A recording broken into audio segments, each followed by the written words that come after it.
Hey Juana, it's your teacher Maria. We're just gonna sit tight for a few more minutes, and then we'll get started on the lesson.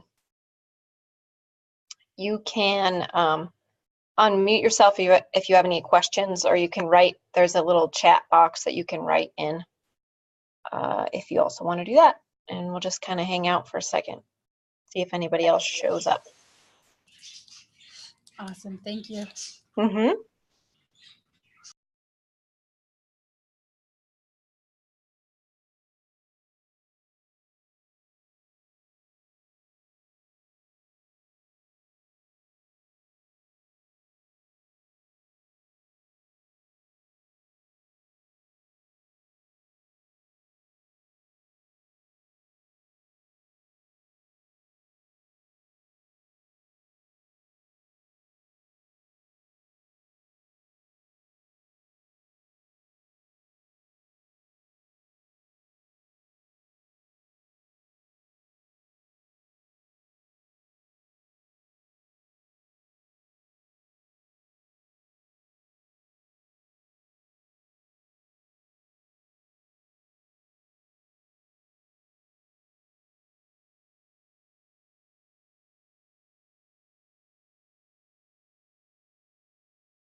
All right, Juana, I'm back on. I'm gonna make sure.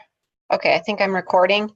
So it's just you and me, so we can, I'll go through the lesson and stuff, but I have recognized your writing already. I remember it from a couple of assignments you've turned in, so we can even just if you're the only one that is in the lesson, we can just kind of cater it to you. And if you have any questions, please feel free to interrupt me. It often feels like I'm just talking to a blank wall. So sometimes people show up late, so it might happen, but it's also a Friday, so we'll see. So yeah, interrupt me. Juana, are you currently in English 9? No, can you hear me? I'm sorry. Yep, I can hear you. I am in 10 and then I have 12 coming up, so I'm taking advantage of the lesson and just trying to retain as much information. Yeah, totally.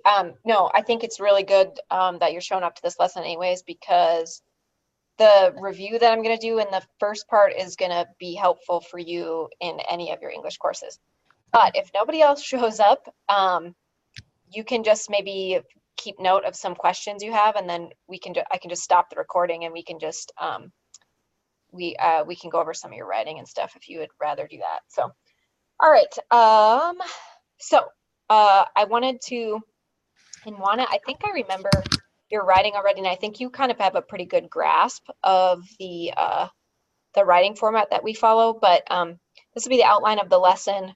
We're going to talk about writing format, the speech outline, and the speech draft. But like I said, Juana, if you're the only one here, we can derail and go into something else, something in English 10 if you want. We're going to first review the writing format that we follow in all of your English courses. And I think you have a pretty good grasp on this, Juana, from my memory. But correct me if I'm wrong. And also if it's, this is probably just a good review. So we follow, it's called Jane Schaefer writing format, but it's basically organized in, like, use the analogy of a hamburger. So you start with your topic sentence, which is like the top bun of a cheeseburger. It's the first sentence of the paragraph, and it states the main idea of the paragraph.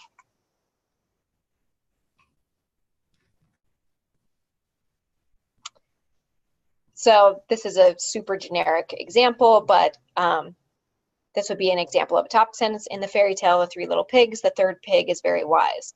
So in this paragraph, we are only talking about the third pig and him being wise. Nothing else, just that, because the topic sentence stated the main idea.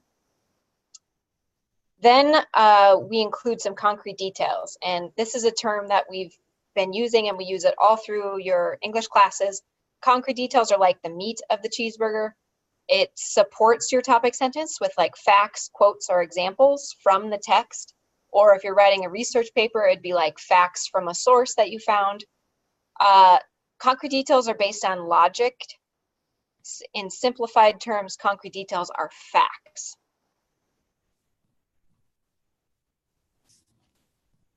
Oops, I should say the example. So the example of a concrete detail would be, for example, remembering his mother's warning about a wolf, he builds his house out of sturdy brick. This is an example taken from the story. Another concrete detail example would be like a direct quote from a story, a fact taken from a source, a statistic, that type of thing. Then you have your commentary, and the commentaries are like the extras on the cheeseburger. Like, it makes your cheeseburger yours if you like tomatoes, if you like cheese, if you like lettuce. It provides extra kind of voice in your essay. And the commentary is like an analysis or an interpretation or an insight on the text. So in simplified terms, commentary is your opinion. Concrete detail is the fact. Here's an example. The wolf is unable to blow down the brick house. This shows that the third pig is smarter than his brothers, who were both eaten by the wolf. So this is an explanation of the fact. It explains it and kind of analyzes what happened. A concluding sentence is the bottom bun of the cheeseburger. It's going to wrap everything up. It's going to rephrase the main idea. It's going to remind the reader what they just read about.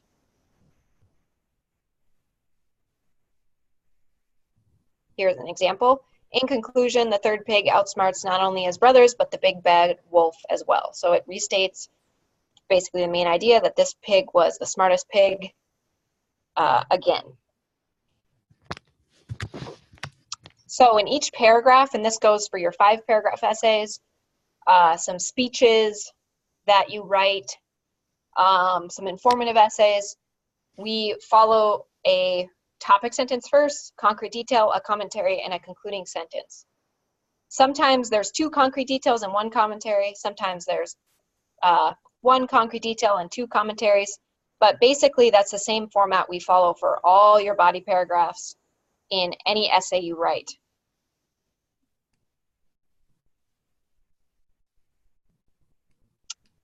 So one chunk, we don't need to talk about that.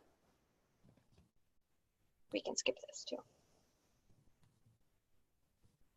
So this would be like the whole paragraph put together. So in the blue, you have your topic sentence.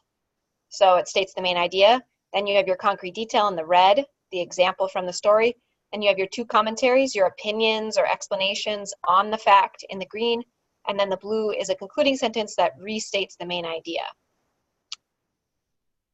And I'm not going to read that aloud because I think you kind of get the point. From my memory, I think you have a pretty good idea of the writing format. So do you have any questions about what a topic sentence is, what a concrete detail is, what a commentary or a concluding sentence is?